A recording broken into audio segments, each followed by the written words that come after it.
All right, we're going to have another adjective we can use to describe rings, and there's going to be lots of different lots of different additional criteria that will modify what kind of ring we have. And again, the reason why this is going to be the case is because rings are just everywhere. And so since they're so ubiquitous, what we do is we develop language to categorize when our ring is behaving in a certain way. Okay, so there's going to be a lot of different modifiers. They're just trying to help us grapple with the sheer magnitude of how many rings there are. So definition, a ring R is called commutative if what? Well, what do you think? The commutativity property holds, which holds for some rings, right? It just doesn't hold for all rings, so we can't put that as an axiom. Oops, I forgot to highlight my definition here. So a ring R is called commutative if for all A, B, and R, we have AB equals BA. And I'll put a times here. At some point, we're going to drop the times entirely, but A times B is B times A. And if R, I've also dropped the plus dot notation. If R is unital, so there's a multiplicative identity,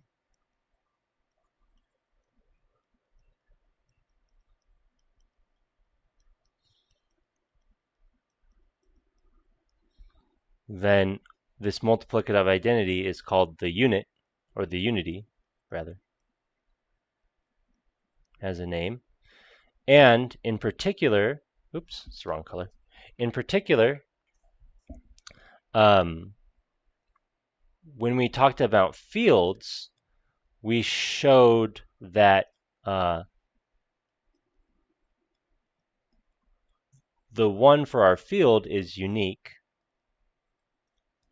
And so I used some different articles here. I said it's a multiplicative identity. Then I said is called the unity.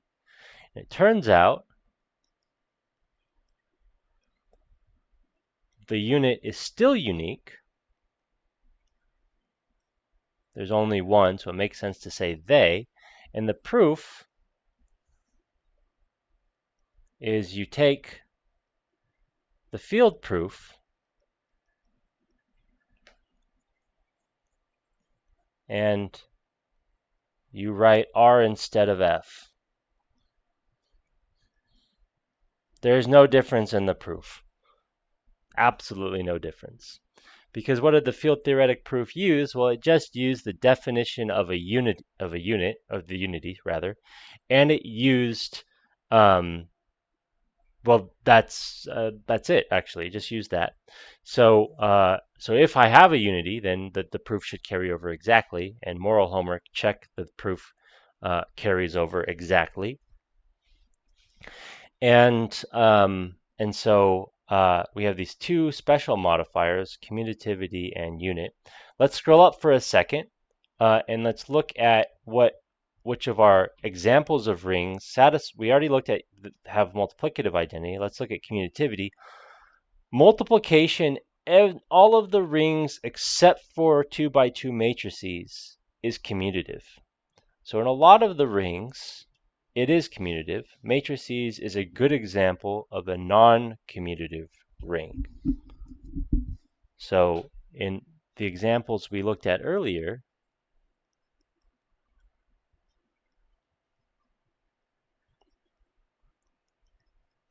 only 2x2 matrices over R was non-commutative. And to be clear, non-commutative means not commutative. Okay. All right, great.